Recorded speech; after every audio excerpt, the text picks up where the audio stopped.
Assalamualaikum warahmatullahi wabarakatuh. Perkenalkan, nama saya Rizky Zulfi Royani, mahasiswi Sekolah Tinggi Agama Islam dan Filin, Prodi Ekonomi Syariah kelas semester 1B. Saya akan sedikit menjelaskan apa itu tentang postmodernisme.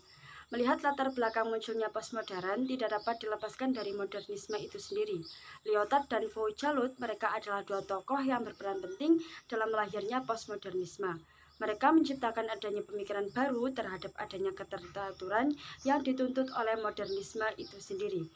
Dalam karyanya yang berjudul The Postmodernism Condition, A Report and Chronology pada tahun 1984.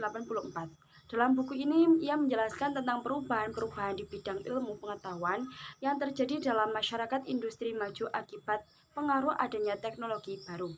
Munculnya postmodern ini dapat kita ketahui dari pemikiran filsafatnya Soren Kierkegaard, yakni tentang gejala postmodern yang menambah ke berbagai bidang kehidupan, termasuk ilmu pengetahuan, suatu reaksi terhadap gerakan modernisme yang dinilainya mengalami suatu kegagalan.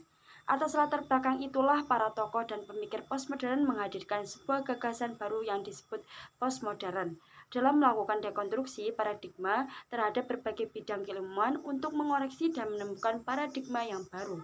Pengertian filsafat postmodern ini merupakan istilah yang berasal dari kata modern berarti masa kini atau terbaru, dan post itu artinya sesudah atau pasca. Dengan demikian, postmodern mengandung makna pasca berakhirnya masa modern, di mana postmodern untuk menggambarkan keterlibatan sosial budaya serta seni yang mulai berkembang pada akhir abad 20 sampai abad 21 dengan adanya ditandai globalisasi.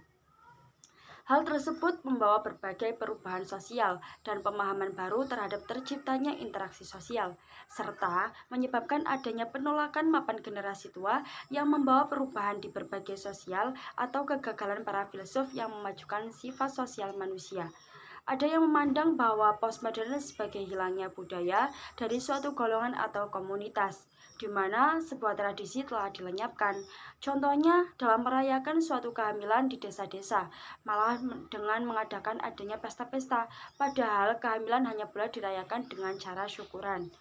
Postmodern juga sebuah ide baru yang menolak atau perkembangan yang telah ada tentang teori-teori pemikiran di masa sebelumnya, yaitu tentang paham modernisme yang mencoba untuk memberikan kritikan terhadap modernisme yang dianggap gagal dan bertanggung pada kebenaran martabat manusia, yang merupakan ilmu pengetahuan dari ide modern terhadap menuju suatu ide yang baru.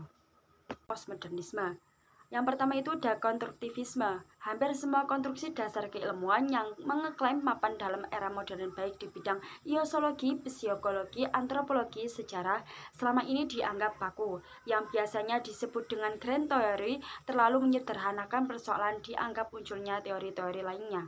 Yang kedua itu ada relativisme. Pemikiran postmodern ini dalam hal realitas berbudaya tergambar dalam teori yang dikembangkan oleh disiplin antropologi, yaitu tidak adanya budaya yang sebangun dan sama antara yang satu dengan yang lainnya. Seperti contohnya di budaya Amerika yang jelas berbeda dengan Indonesia. Dari sinilah nampak bahwa nilai-nilai budaya bersifat relatif dalam arti antara satu budaya dengan budaya yang lainnya. Pemikir postmodern juga menganggap bahwa segala sesuatu itu sifatnya relatif dan tidak boleh absolut. Yang ketiga, pluralisme. Sejak dahulu kala, gambaran era pluralisme itu belum dipahami seperti era sekarang ini. Adanya pluralisme dalam budaya, agama, keluarga, ras sosial, suku, pendidikan, dan ilmu pengetahuan itu merupakan sebuah realitas yang berkaitan dengan paradigma dalam mengedepankan budaya barat. Beberapa tokoh yang biasa disebut mewakili era postmodernisme, yaitu Jean Francois, seorang filsuf dari negara Prancis yang sangat berpengaruh dalam gerakan poststrukturalisme. Karya yang menjadikannya terkenal salah satunya adalah The Postmodern Condition, yang berisi tentang laporan mengenai ilmu pengetahuan yang meninjau pengetahuan pula dan ilmu teknologi dan masyarakat yang sudah maju. Adapun pengesahan secara baku menurut Jean itu hanya membawa masyarakat akan kehilangan kemampuan dalam melakukan suatu perubahan. Misalnya, dalam mementingkan percobaan tanpa menyadari akan adanya dampak negatif terhadap masyarakat. Dengan adanya pengesahan tersebut justru memperburuk kondisi manusia. Baginya, pengesahan tersebut tidak boleh dijadikan asas tunggal dalam kehidupan, tetapi pengesahan tersebut akan baik jika dibuktikan dalam perannya dalam masyarakat.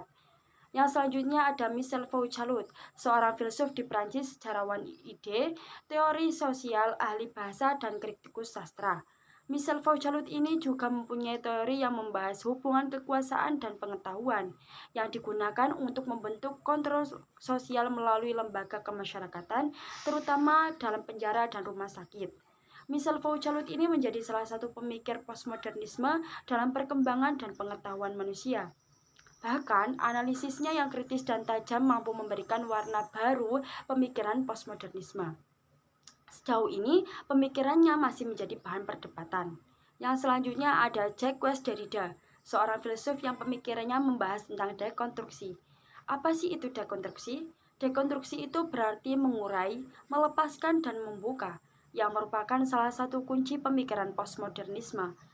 Derrida mencoba meneliti kebenaran teori pengetahuan tersebut karena baginya kebenarannya itu dapat terbukti dan dipertanggungjawabkan. Derrida dianggap salah satu filsuf terpenting pada abad ke-20 dan abad ke-21.